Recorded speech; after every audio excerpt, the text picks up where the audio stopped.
instead of being branded as a mentally ill anorexic YouTuber streamer, which is pretty much what it is. Let's call it what it is at this point. She could be a role model, an actual role model, not just a famous person who people watch. That's not a role model. You could actually be a role model. Somebody that people look up to and say, wow, she overcame this problem. She actually changed. I have this same problem. I can look up to her because she changed in a way that I would like to change. So let me follow what she does.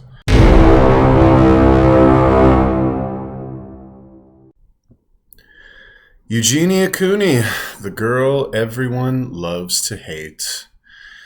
Obviously, she's anorexic, she's underweight, and she's been receiving massive amounts of hate over the past few years. Not just because of her obvious eating disorder, but because she seems to be in complete denial of what's going on, which is pretty obvious. I mean, look at her.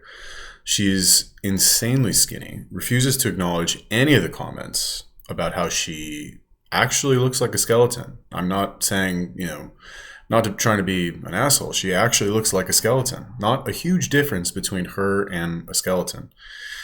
But if you read any of the comments of her videos or Instagram posts, people say things like, Eugenia, something feels off about this video. Blink twice if you need help. I can't watch these videos anymore. She's in such denial of her problem. Why is her mom filming her? Why does she hate Eugenia? Why does she want Eugenia to die? But if we think about it, this is kind of the opposite end of the spectrum from people like Foodie Beauty, Amberlynn Reed, who don't necessarily need to gain any weight. They just need to lose weight. But in every video, they seem to keep getting fatter and fatter. And their comment sections are also full of hate. I mean, just look at the like to dislike ratios, and it's pretty clear that they are not very popular. So why do I say that Eugenia's Cooney's fans need to chill? I mean, why is what you are guys doing not what you actually need to be doing? Well, number one, I hate to break it to you, but you're not actually going to change her behavior by doing what you're doing. I mean, it's obviously not working, right? She's been out of recovery for a year, getting much worse than she was before. I don't know. I don't follow these people really, but the video that I did of her last year where she went to recovery or she got out of recovery and she was still looking pretty skinny, but compared to now she's looking really bad. Like she looks like she's, gonna not be with us for much longer. And I know it seems like this is what you should do, right? You should say, hey, you're skinny. Hey, you need to eat. Hey, this isn't good. I don't want to support you anymore. You need to eat something. But what do you think is going to happen? You think she's going to read your comment, which is exactly the same as thousands of other comments on her videos, and you're talking about how she looks sick, how she needs to eat, how she's dying, how she's going to snap herself awake, you think, after reading all these and say, oh my God, you're right. Random person, I should totally go eat something and change my life completely because you told me I should. I don't think that's going to happen. And I know it's hard to resist the urge to say something. Even me, as somebody who doesn't watch these videos, I don't watch her videos unless I'm going to make a video on them. I'm not a fan. I don't follow her. I don't know anything about her other than what I see on some of her videos and what I read in the comment section. And as a impartial observer, I can't help but say something about how skinny she is. Because look, we don't see people like that on a daily basis. And when we do, it's just kind of odd because it's obviously not healthy. This is not what a normal human being looks like. It's kind of freakish. So when we see it, we're going to notice it. And if you're outspoken, you're going to say something. But you have to understand that this is 100% self-inflicted. Nobody's keeping her chained to her bed and not feeding her and beating her and, abusing her in the traditional sense. I don't think that's happening. And people love to talk trash about Eugenia Cooney's mom as if she's some sort of evil overlord forcing her to stay skinny because that's what sells and that's what people want to see and that's what's getting the views. But I don't think that's the case. And despite the fact that people are saying things like Eugenia's mom is obviously killing her, we should have her arrested and, ban her from the world, I don't think that is true. I think that's fucking retarded for people to say that. And it just shows how rampant cancel culture is and how little people actually understand anything about family dynamics. You need to understand that Eugenia's a grown woman. She's in her mid to late, almost late 20s. She can make her own choices. If she wants to stay at home, she makes plenty of money. She's got a cell phone. She's got an email address. She's famous, actually famous on YouTube, famous on Twitch. She could very easily make and publish a video that says, I need help. Somebody come rescue me. Police, come here, get me out of here. My parents are abusing me. I want to leave. Emancipate me. That's not hard. That's something that is simple to do. She has the means to do it. She has the internet. She has a phone. She has an email. But the fact is that she doesn't want to do that. She's totally complacent with what's going on. She's fine with being skinny. She's fine with living in her parents' house. She's fine with streaming video games or, making videos where she shows her Christmas decorations or whatever else she does. And you can't really blame her because every single piece of interaction that you guys do on her videos is fueling the fire. It's keeping the snowball rolling. And that's regardless of whether or not it's positive or negative. The same with Amberlynn Reed. The same with Foodie Beauty. The same with Freely the Banana Girl. Any of these other YouTubers who get a lot of hate. You just keep the snowball rolling because when you watch the video, when you comment, when you like it, you are supporting her. You're boosting the video in the algorithm. That's just how it is. So I talked about her mom a minute ago, and let's just mention this again, but her mom, you can't blame her mom. I mean, maybe you can blame her in some sense for not nipping this in the bud when she was 13 or however old she was when she started starving herself. But beyond that, you cannot blame the parents for this. I don't think you can. This is somebody who is fully formed. They are an adult. They are an individual. They are fully 100% capable of making their own decisions at any time that they want. You can't blame her mom for, enabling her. I mean, I guess in some way you can, but not to the extent that people are blaming her in the comment section. That's just not fair. Why don't you try this one on for size? Let's pretend that you had a daughter and she had an eating disorder. She's had it for, 10 years, and you've tried everything to get her to eat something. You've tried cooking the food she likes. You've tried calling her skinny, saying she needs to eat more. You've tried dropping subtle hints and saying that, people who are more fit or look more well-fed are very attractive. You tried dropping hints subtly. You've tried having her committed to going to recovery forcefully. You've tried having her friends talk to her. You've tried interventions. You've tried everything. What are you going to do? Really, what are you going to do? Are you going to cut off complete contact with your daughter that lives in your house, who is 75 pounds, underweight, frail, and looks sick? And not just looks sick like I'm sneezing and coughing, I might, have to take some NyQuil. I'm saying sick like you might die very soon. Like a little bit of stress could put you over the edge and you might have to go to the hospital. It's not an easy decision to make.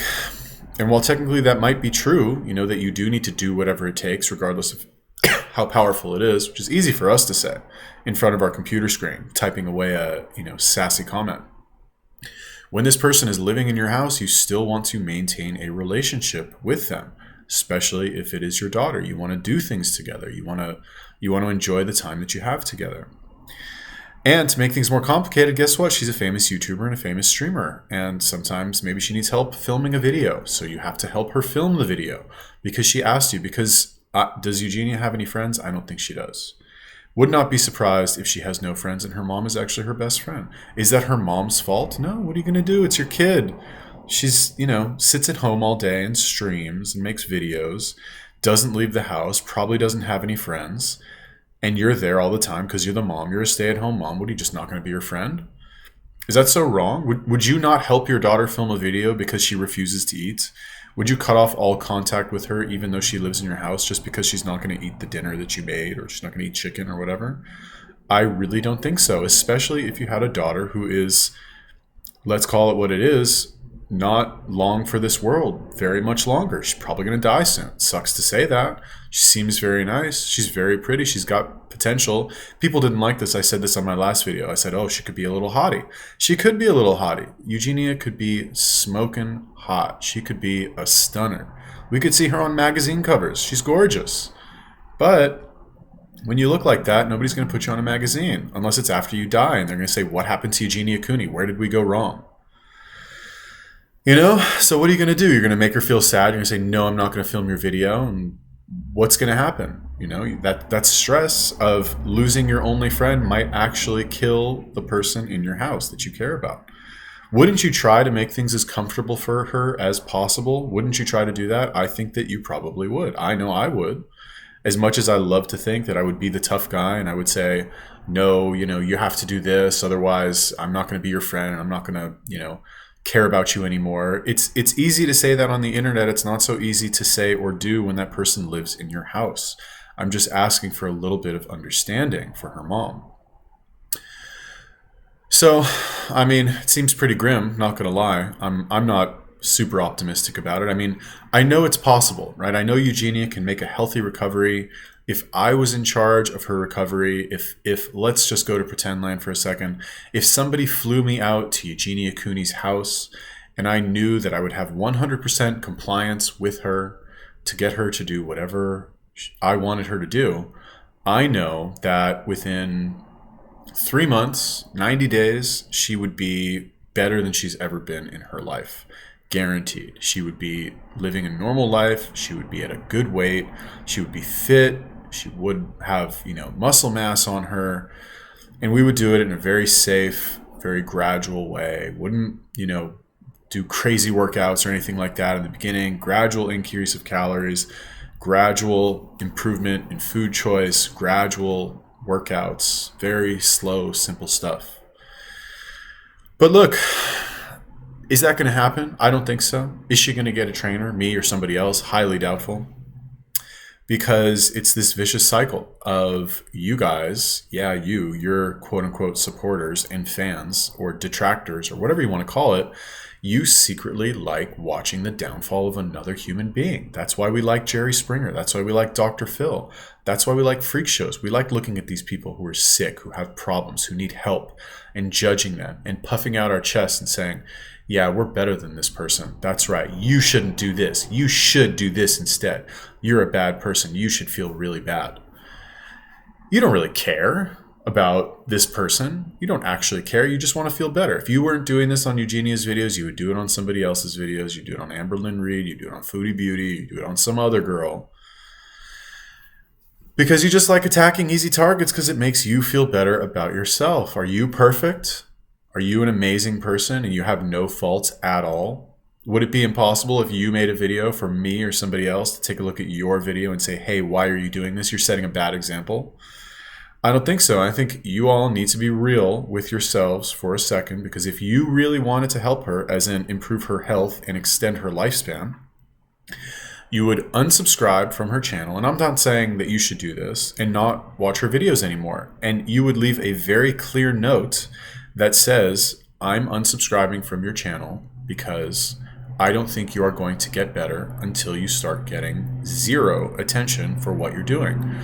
Because you need to understand that if you're going to keep doing this, we are no longer going to engage with you, right? That's not her mom's job. Okay, that's not her mom's job to do that. That is your job as her fan to say, what you are doing is not okay. I do not want to engage with you anymore. And until you change, I am going to ignore you. And if I ignore you and the worst happens and you die, that sucks. But we have to draw a line in the sand right now. I'm not saying you should cancel her channel. That's not going to achieve what you want of helping her if you actually do want to help her. And if you really do this, you would encourage other people to do this. Also, you would say, I'm unsubscribing and here's why. If you change, I'm happy to come back. I think you're great. I think you're an amazing person. You're entertaining. You're cute. You've got so much potential. But until you fix this problem, which is setting a bad example for other people, and makes me feel very uncomfortable that you don't seem to care about your own health, I don't want to be part of this anymore. I don't like it. And you would encourage other people to do that. But you're not doing that. You come back video after video, you watch the whole thing, you leave your little comment saying, oh my God, I can't believe you're doing this. And then you watch the next video and you dislike the video. Do not engage anymore. Unsubscribe. She needs to disappear from your consciousness, from everybody's. But that's not going to happen. But anyway, this is all moot because I don't think any of this is going to help. I think at this point, and I believe that it is possible to change. Of course, it's always possible to change. You can make the decision to change at any second of the day. Any second, right now. You can say, you know what? I'm changing this one area about my life.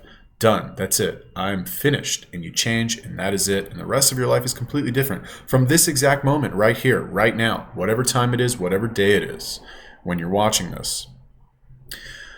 But is that going to happen? Is Eugenia going to change? I don't think she is. And like I said, it's not because she can't, right? That's easy. That's the easy part. The technical stuff is easy. It's not hard. You eat more food, you move your body more, you do resistance training. That's it. Increase your calories slowly by eating healthy, natural foods, chicken, beef, fish, eggs. Simple stuff. Little by little, you put on weight, you get everything working again, you get the muscles back in shape again, you get yourself back to normal. I'm not saying it's not hard, but it's simple. The strategy is there. The guideline, the path is clear. And after a month, she looked like a normal person. And instead, this is what I don't understand. Instead of being branded as a mentally ill, anorexic YouTuber, streamer, which is pretty much what it is, let's call it what it is at this point, she could be a role model, an actual role model, not just a famous person who people watch. That's not a role model. You could actually be a role model. Somebody that people look up to and say, wow, she overcame this problem. She actually changed. I have this same problem. I can look up to her because she changed in a way that I would like to change. So let me follow what she does. She brought herself back from the brink through nothing more than willpower and the desire to change, taking action, which is much more inspiring to anorexic girls. Or yeah, I know guys can have anorexia, but let's be honest, it's 99% girls. That'd be a great story to tell. That would be a story that we would all prefer to watch than the train wreck that we see now. But is that going to happen? I don't think so. I mean, I would love for it to happen. I would be happy to help it happen. But why would somebody do that? Because it's not guaranteed. For somebody who doesn't know how to get fit and get in shape and what foods to eat and how to work out, it seems like a lot of work. It seems less preferable than the status quo. And even though that means that she may die in the next few years from organ failure or malnutrition or a seizure or a stroke or something equally terrible, she probably isn't thinking about that any more than an obese person is thinking about how bad that cheeseburger is for them or the milkshake, or any more than a cigarette smoker is thinking about that they might die soon from lung cancer from smoking every single cigarette. One individual cigarette is not really going to make your health that much worse, one single cigarette. But it's the habit of the smoking cigarettes. Shooting heroin one time, as bad of a stigma as that has, if you shoot heroin one time, you're probably not going to die from that one time. So the intensity of the negativity is somewhat reduced. And why force yourself to go through the discomfort of eating, exercising, taking responsibility, making the decision to change and saying, I'm not going to do this anymore? That takes a lot of emotional momentum, and it's hard to do because you're admitting that you have a problem. You're admitting that there's something wrong with you. You're admitting that what you're doing is not 100% perfect, and it is a better version of you out there somewhere. You just have to bridge the gap and cross the distance, but that requires taking responsibility. And who's going to do that? Who does that these days? Nobody. Nobody does that. Occasionally, once or twice in a lifetime, people take responsibility and then change themselves. And that's, if that even happens, that's rare. Even once or twice in a life, because we're afraid. It's really what it comes down to. We're just afraid. And we're not afraid of the actual work. We're just afraid of the fear. We don't like to feel the fear. We don't like to feel the discomfort. We don't like knowing that we're not in 100% control of what's going on. I don't think Eugenia is afraid of what would happen if she tried to get her health together. I don't think she's afraid of how terrible her life would be if she got healthy and had some muscle and was athletic and improved her health. I don't think she's afraid of that. She can afford a trainer. She can afford a nutritionist if she really wants to. It's the fear of the fear that stops her. The same as it stops anybody else, same as it stops you, same as it stops me. Anybody in the world, we think for years about things that we want to do and ways that we want to change and these fantasies that we have in our head about how our lives are going to be amazing once we get this thing, once we achieve this goal, once we make this amount of money. But we never do anything, and our lives just stay the same. So before you judge her, before you judge her mom for not doing what you think is right, why don't you take a look at yourself? Why don't you identify the ways that maybe you are not living up to your own expectations and take stock of your own shortcomings before you point the finger, before you judge somebody else?